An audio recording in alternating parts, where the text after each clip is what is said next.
Please, y'all. My baby sister is gone. Please. The person's paid out.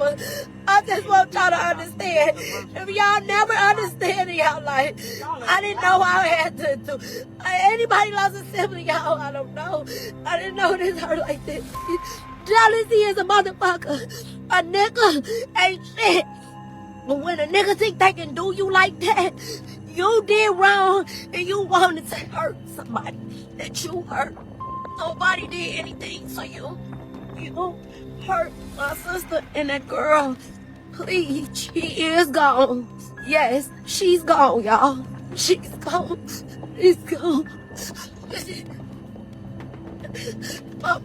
My mama is having the hardest time of her life and her siblings. Please, y'all.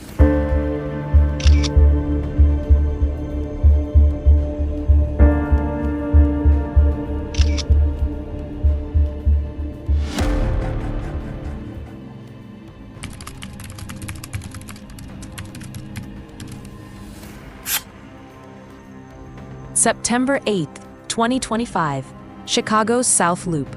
It's a Monday morning like any other. Parents double park their cars, backpacks swing across tiny shoulders, and teachers hold open the school doors. Inside one car, a mother leans over her son's lunchbox, slipping in a folded note.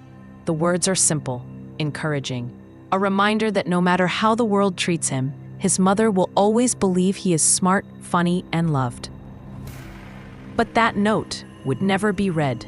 The note still rests inside his lunchbox, never opened, never read. A mother's love, silenced before her words could even reach him. Minutes later, the sound of gunfire cuts through the morning air. Panic spreads across the schoolyard. Children scream, parents drop to the ground. And in front of her son, just steps from the school gate, a young mother collapses in a pool of blood. For one little boy, the morning that should have begun with hope and love instead became the moment his world was shattered forever. His world, his innocence, his family, gone in an instant. But to understand what led to that moment, to make sense of how love and routine ended in tragedy, we have to rewind. Because this was no random act. The story began long before that fatal morning.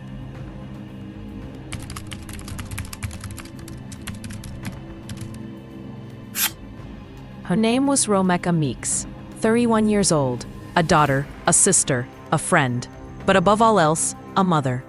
Romeca wasn't wealthy, and she wasn't famous. What she left behind wasn't measured in money or status.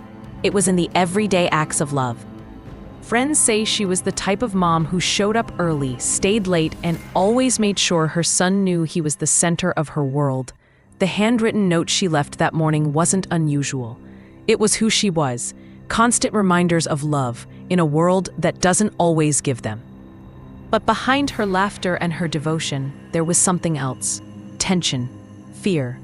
Court records confirm Romeca had taken out a restraining order against her child's father.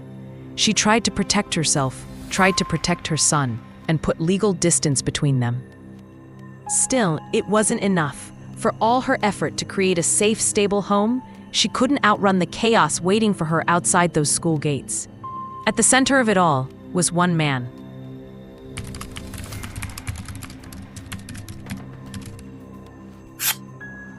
His name was Carlos Way, but online people called him Los.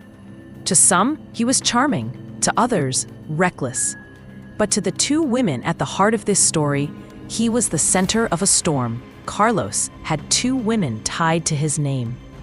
Romeca Meeks, the mother of his son, the woman who had once believed in him, but who later went to court seeking protection, and Holly Johnson, the new girlfriend, the new mother of his child, and the woman who would eventually stand accused of pulling the trigger. Court records and family statements suggest Romeca wanted distance from Carlos. She had filed a restraining order. She had tried to draw a line, but Carlos blurred lines everywhere he went, from Milwaukee to Chicago, from one household to the other. For him, drama wasn't avoided, it was invited. He lived online, posting, commenting, sparking conversations that poured gasoline on already burning flames. And on the morning of September 8th, distance was the last thing on his mind. He wasn't at work. He wasn't away from trouble. He was right there, waiting outside a school, with one woman by his side and another walking straight into danger. And then there was the other woman, the one whose presence would transform a school drop-off into a deadly ambush.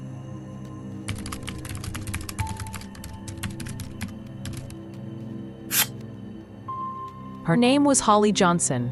On social media and in whispers among family members, she was called the other baby mother. She wasn't just Carlos's new girlfriend. She was the mother of his youngest child, a woman who had stepped into Romeca's world, whether Romeca wanted her there or not. Some said she was protective, others said she was jealous. But one fact is undisputed. She was part of the triangle that left one woman dead, one man disgraced, and 2 children caught in the middle. On the morning of September 8th, witnesses claim Holly Johnson left Milwaukee and drove to Chicago with her baby in the back seat. Nearly 90 miles, nearly 2 hours, a drive that should have ended in an ordinary school run, but instead ended with gunfire. Why was she there? Was she defending Carlos? Defending herself? Or was it something else? A decision rooted in rage, rivalry, and resentment? What we know is this: Holly Johnson stepped out of that car on South State Street, and within minutes, a mother's life was gone forever. The morning of September 8th began like any other, until it wasn't.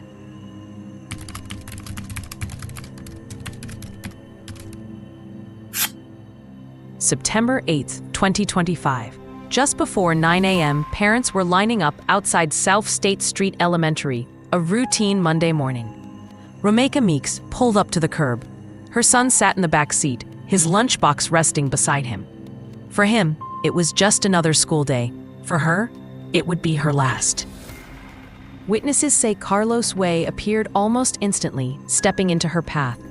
Tension rose with every second. Words were exchanged, heated, sharp, impossible to take back. Then the situation escalated. And in that split second of chaos, Holly Johnson pulled out a gun. 4 deafening shots split the morning air. Chicago police saying that early this morning around 9:30 there was a fight between 2 women. That scene unfolding here near State and Cermak. One of the women allegedly pulled out a gun and shot the other woman in the face. The 31-year-old victim was taken to the hospital and later died. Romeca collapsed onto the pavement. A 31-year-old mother, shot in the face, her son still in the car, watching as his entire world was destroyed in front of him. The schoolyard, a place meant for safety and learning, had just been turned into a crime scene.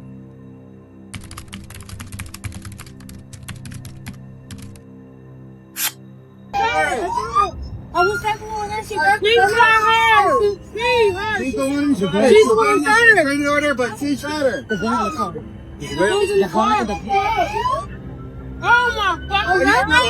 The baby in your car, bro. The baby in your car. How you feeling? To this shop, pick it up. You standing well, right? Standing down. Chaos followed. Parents screamed, teachers rushed to pull children inside, and cell phones came out, recording the unthinkable. On the pavement, shell casings glistened near a black Chevy sedan. Blood smeared across the rear driver's side door, a silent marker of violence in broad daylight. The chaos of witnesses trying to process what they had just seen. Police swarmed to the scene within minutes, surrounding the vehicles, taping off the block. Reports confirmed that a weapon was recovered, allegedly tossed into the car by Holly Johnson just before her arrest. By 9:42 a.m., doctors at Stroger Hospital could do nothing more. Romeca Meeks was officially pronounced dead. A mother of 31, gone in front of her son. Another statistic in a city already weary of tragedy.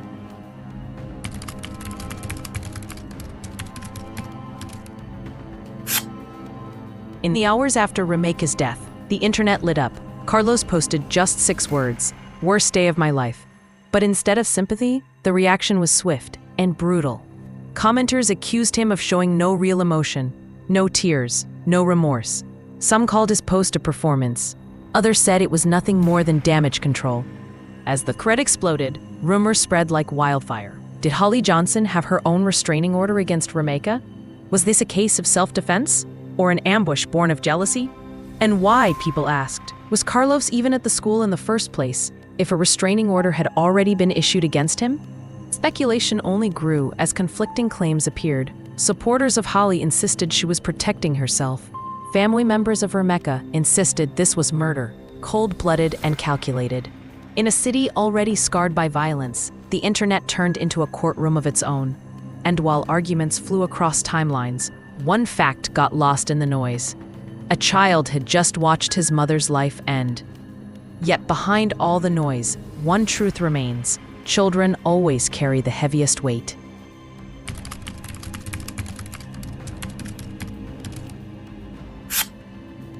This was not just one family's tragedy. It was part of a much larger story. Every year in Chicago, police respond to more than 40,000 domestic-related calls. That's over 100 a day. Each one a sign of households unraveling, of children forced to witness things no child should ever see. Nationally, the numbers are just as chilling. 1 in 15 children in America is exposed to domestic violence every single year. Behind every statistic is a face. A child trying to sleep through the sound of arguments, or worse, waking to the sound of gunshots. And the burden is not equal. For Black women, the risks are significantly higher. Studies show they face nearly a 30% greater chance of experiencing domestic violence compared to white women. Layer in poverty, lack of resources, and systemic failures, and the dangers only multiply. Restraining orders? Too often, they are nothing more than paper shields, documents that promise protection, but can't stop a fist, a knife, or a bullet. Romeca had one. She tried to create distance, but on that morning, September 8th, paper wasn't enough to stop bullets. And that leaves us with the hardest question of all. But what happens now?